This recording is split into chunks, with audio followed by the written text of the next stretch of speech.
C'est parti pour 24 km jusqu'à San Juan de Ortega. Sous un ciel couvert et il fait moins de 10 degrés avec un petit vent.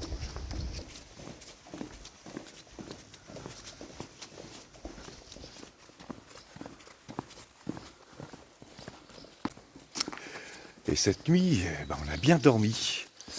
Et les 3 personnes qui étaient avec nous dans le dortoir n'ont pas fait de bruit ce matin. En tout cas, ça fait du bien de se sentir mieux qu'hier matin.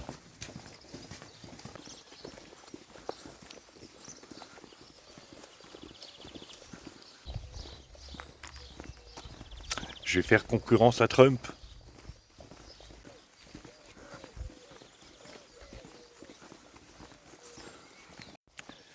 Alors hier à l'auberge, on a dîné en compagnie de 2 Américains de Caroline du Nord, un père et son fils, et c'était très sympa comme discussion. Et là, ils sont juste devant nous. Et ce matin, j'ai discuté avec 3 cyclistes hollandais et je leur demandais combien pesait leur vélo, parce qu'ils ont des vélos non électriques avec des sacoches. Et l'un des gars m'a dit à peu près 40 kilos. Oui, ça fait quand même pas mal. Et ils sont partis de Hollande il y a à peu près un mois. Ils vont jusqu'à Santiago et ils font en moyenne 90 km par jour. Et ils me disaient, dans les côtes, à partir de 10 à 11%, ça commence à être un peu difficile. Ah je veux bien le croire. En tout cas, chapeau à eux. Moi, je préfère marcher.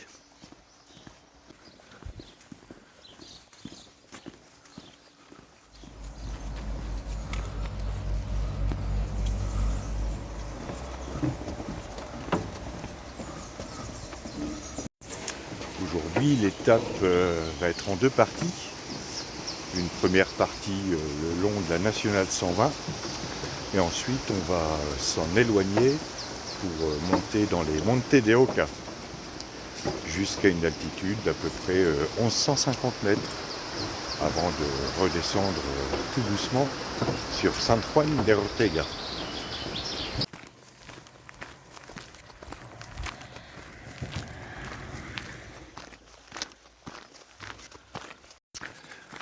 En regardant les distances, on a franchi les 1000 km de marche.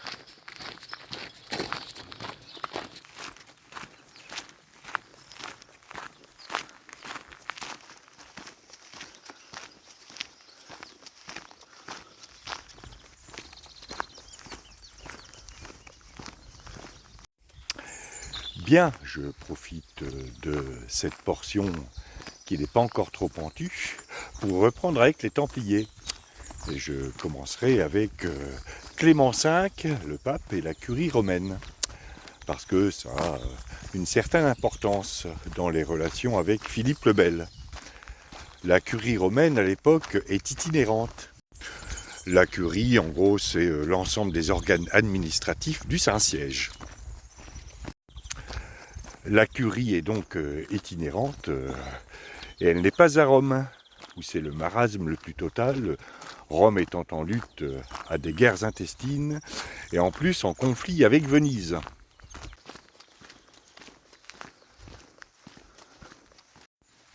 C'est ainsi que le pape se déplace à Cluny, Nevers, Bourges, avant de vouloir s'installer dans son ancien archevêché à Bordeaux.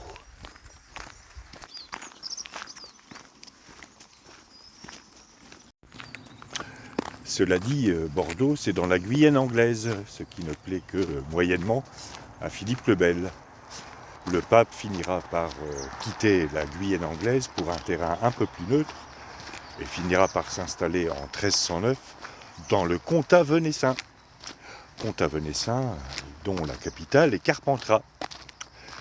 Et à cette occasion, je salue Eliane. Eliane, on te fait des gros bisous.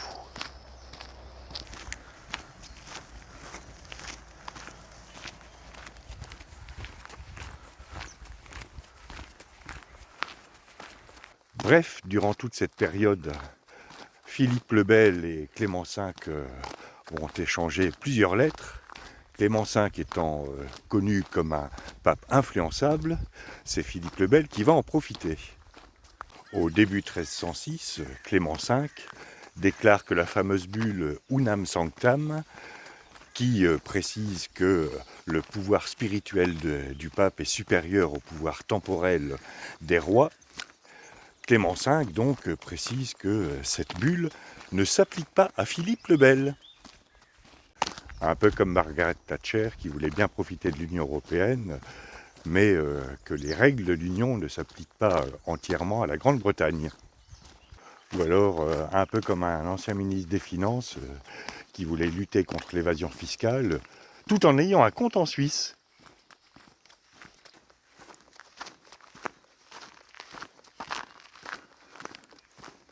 Bref, cette déclaration, ainsi que quelques autres modifications, rétablissent Philippe le Bel dans son honneur, sauf que Philippe le Bel a quelques problèmes intérieurs à résoudre.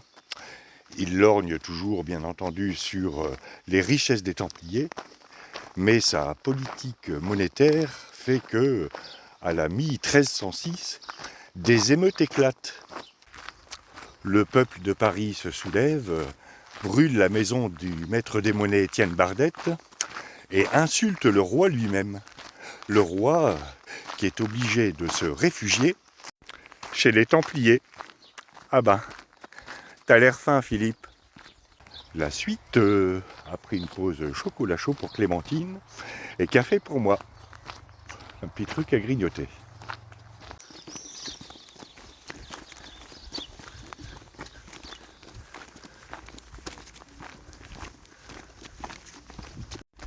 Bien, après cette pause qui finalement a été une pause second petit déjeuner, en tout cas pour moi, il est temps de repartir. Il doit nous rester peut-être 18 km à faire. Et on s'est arrêté avec David, le New-Yorkais, et la discussion s'est prolongée, et c'était bien cool.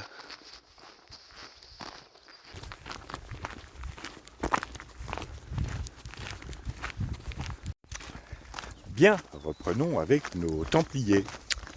Comme je vous le disais avant notre pause second petit déjeuner, Philippe le Bel s'était réfugié chez les Templiers suite aux émeutes dans Paris.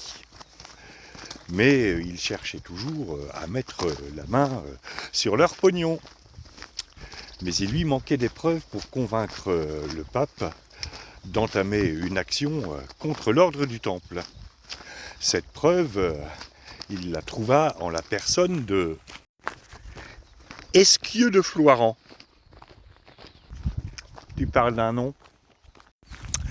Esquieu de Floirant était emprisonné pour meurtre. Et dans sa cellule, il y avait un Templier. Templier qui se confessa, et surtout qui confessa les pratiques en cours dans l'ordre du Temple. Reniement du Christ, crachat sur la croix, relations entre frères, que je ne détaillerai pas, parce que même si cette vidéo n'est pas conçue pour les enfants, c'est pas une raison pour s'étendre sur le sujet. Bref, Esquieu de Floirant essaie bien de vendre ses révélations à Jacques II d'Aragon, n'y parvient pas. Par contre, il trouve auprès du roi de France et surtout de Guillaume de Nogaret une oreille attentive en 1305. Guillaume de Nogaret paiera d'ailleurs plus tard Esquieu de Floirant pour diffuser auprès de la population ses révélations sur les Templiers.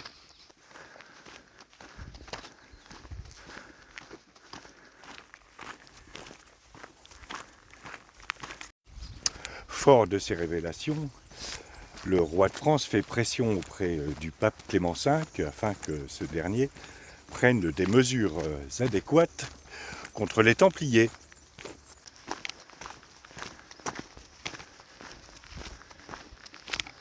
Des lettres sont échangées entre Philippe le Bel et le pape, lettres que j'ai pu parcourir dans un autre mémoire que j'ai trouvé hier soir, mémoire basée sur les écrits d'Étienne Baluse, qui fut un historiographe du XVIIe siècle.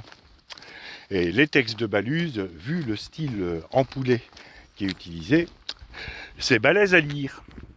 Le jeu de mots nuls du jour, ça c'est fait.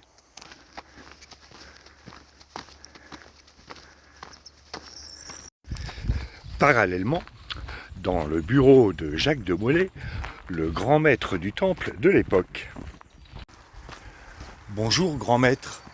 Ah, frère Jean-Jacques, qu'est-ce qui vous amène? Vous êtes au courant des rumeurs qui circulent sur l'ordre et sur ses pratiques?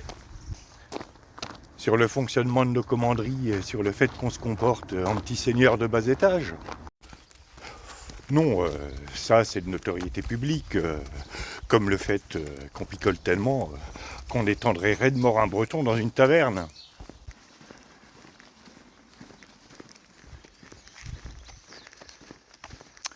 Bon alors, quelle rumeur? Et je peux vous demander pourquoi vous avez mis des lunettes noires? C'est-à-dire que, vu l'époque et vu la nature des rumeurs, je préférerais pas être reconnu. En plus, les gens commencent à se dire que c'est pas un hasard si on s'est installé dans le Marais. Je vous avais pourtant dit de faire gaffe à Chypre, parce que Chypre, c'est rempli de paparazzi. Et puis, les demi-tabards, c'était peut-être pas une bonne idée. Bon, je vais en discuter avec les grands patrons.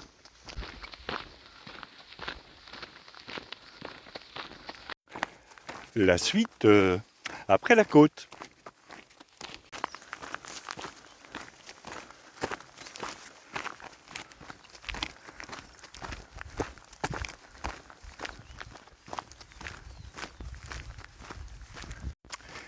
Jacques de Molay va voir le pape et lui fait part des rumeurs qui courent sur ses chevaliers.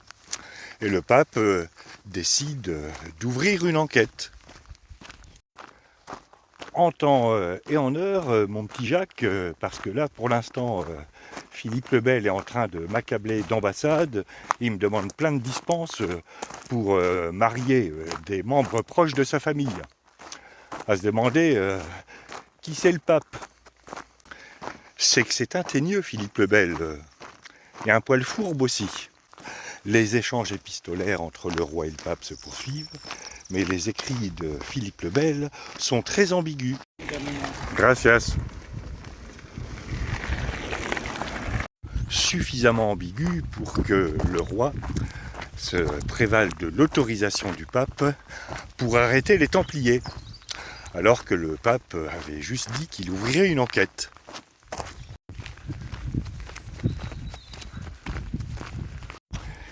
Dit autrement, le pape dit non, le roi sait que le pape dit non, mais le roi fait comme si le pape avait dit oui.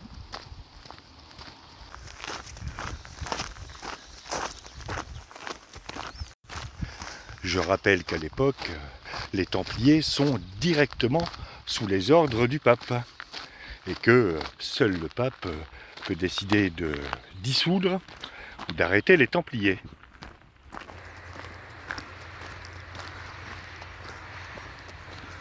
C'est un peu comme si en 2005 le peuple souverain disait non à un traité européen, que les dirigeants de l'époque prenaient en compte en disant « Ok, vous avez dit non », et que 3 ans plus tard, les mêmes dirigeants disaient « En fait, non, vous avez dit oui ».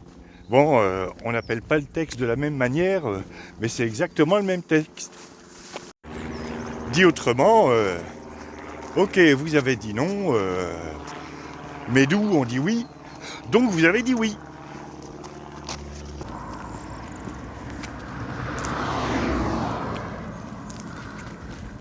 La suite, après Villafranca, Montes de Oca, et après la grosse montée.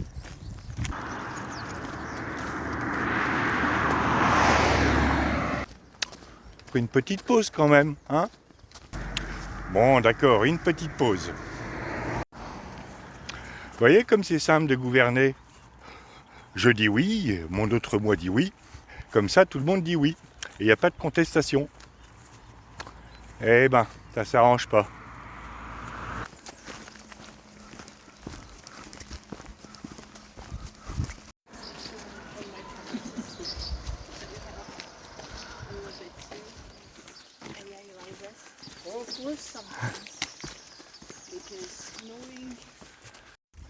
Bon, après cette pause, il est temps de repartir. Il nous reste 12 km à faire.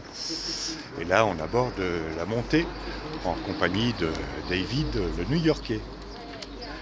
Et comme ça va monter, je vous retrouve en haut.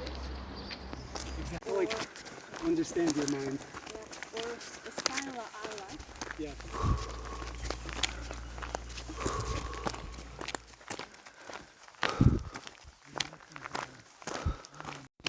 Bon, ça planit un peu, mais on n'est pas encore arrivé en haut. Yeah, because what we were talking about a few minutes ago at the bar. Bien, après cette montée, reprenons avec nos Templiers. Donc je résume, parce que bon, ça fait peut-être quelques dizaines de secondes pour vous, et encore, mais ça fait pas mal de temps pour moi. Donc ça me permet de me remémorer les événements. Philippe le Bel travaille le pape au corps, si je puis dire, pour que les Templiers soient dissous, et accessoirement pour récupérer tous leurs trésors, mais le pape se fait tirer l'oreille. Le 12 octobre 1307, Jacques de Molay, le grand maître de l'ordre du Temple, assiste aux obsèques de la comtesse de Valois en présence de Philippe le Bel. Et il a même l'insigne honneur d'être l'un des porteurs du cercueil.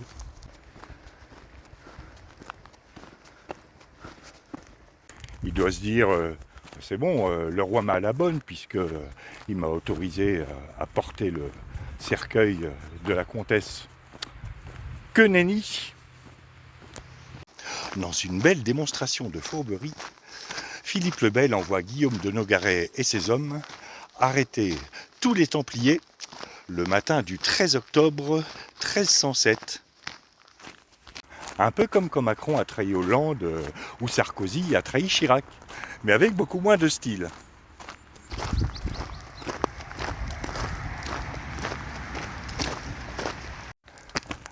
La suite, après la descente raide, et après le Raidillon raid aussi. Je te signale que dans Raidillon, il y a raid.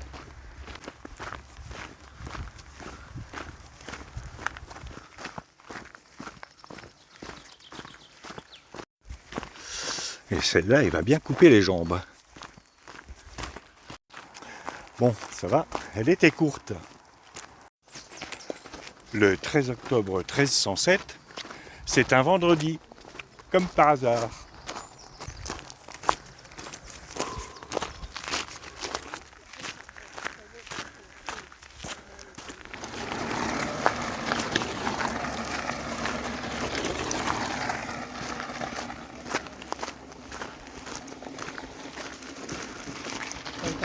Gracias. Philippe le Bel aurait bien voulu que l'ensemble des rois d'Europe procèdent à la même opération, mais les autres rois d'Europe n'étaient pas trop chauds, ils n'avaient pas tellement envie de se mettre la papauté à dos.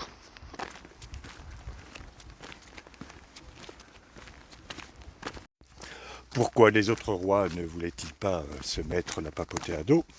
Eh bien tout simplement parce que l'action entreprise par Philippe le Bel était un véritable attentat contre l'Église.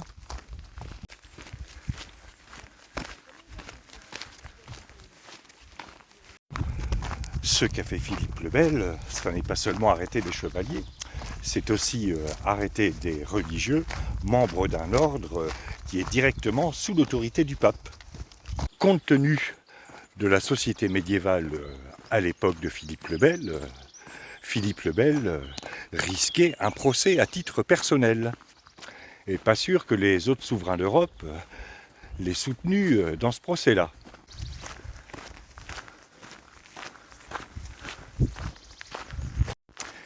Mais il est malin, le Philippe. Il est futé. Il est fourbe. Et surtout, il a les gens qu'il faut là où il faut.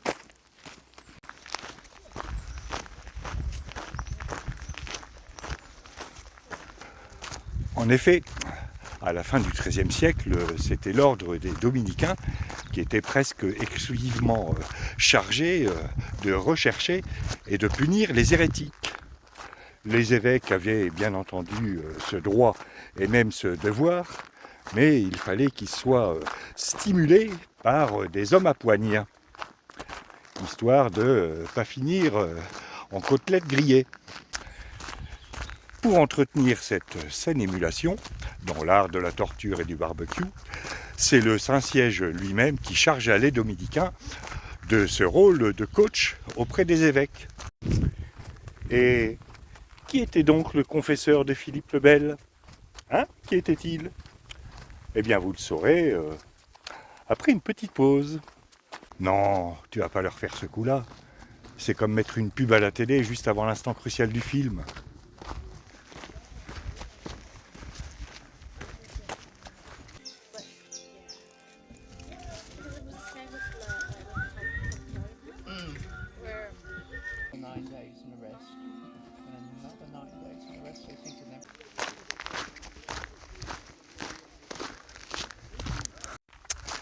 Bien, après cette pause banane Pink Floyd's, il est temps de repartir. Il doit nous rester à peu près 7 km à faire, et en plus en descente. Je reprends donc avec mes Templiers. Mais qui était donc le confesseur de Philippe le Bel?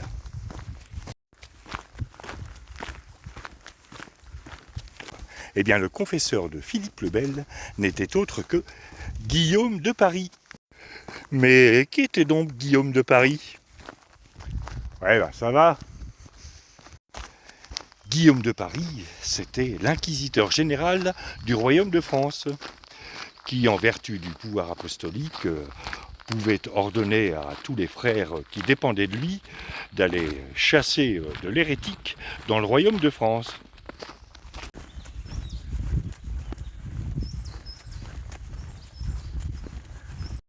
Et c'est ainsi que l'inquisiteur général du royaume se mit au service du roi et que le roi put mener ses actions sans encourir les foudres du pape.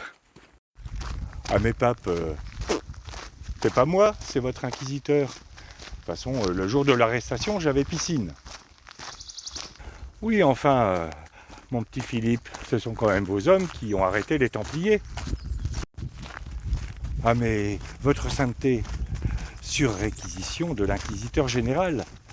Bon, les dominicains avaient bien l'intention d'aller arrêter eux-mêmes les Templiers et puis de les attaquer à grands coups de crucifix. Mais je me suis dit que crucifix contre épée longue, le résultat était connu d'avance. Je n'ai fait ça que pour protéger des hommes d'église, votre sainteté.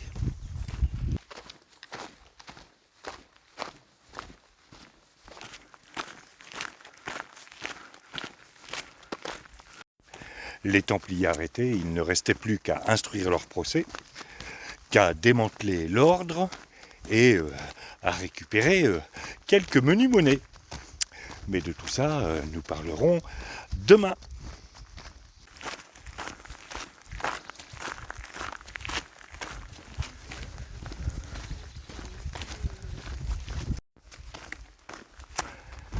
Chênes et pins accompagnent mon chemin.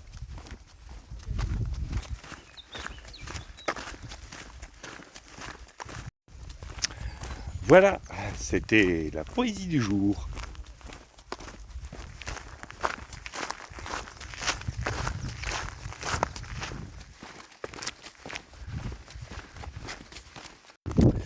Je viens de regarder, il doit nous rester à peu près 2,5 km à faire. Je croyais qu'il en restait plus.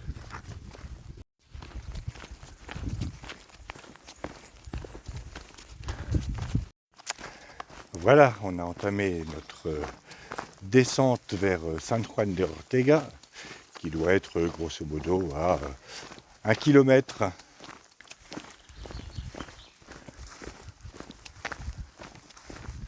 Voilà, nous arrivons à San Juan de Ortega.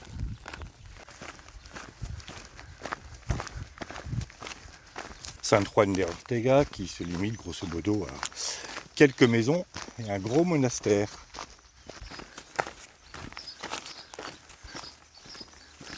Il y a 4 ans, j'étais descendu à l'auberge municipale qui est sur la droite. Et là, on va aller à la Quadra del Visito, qui est un peu plus loin.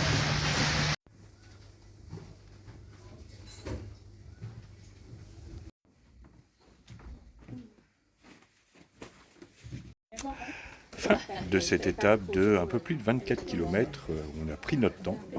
Elle était bien cool, et puis là, le dortoir où on est bien cool aussi avec sa belle charpente.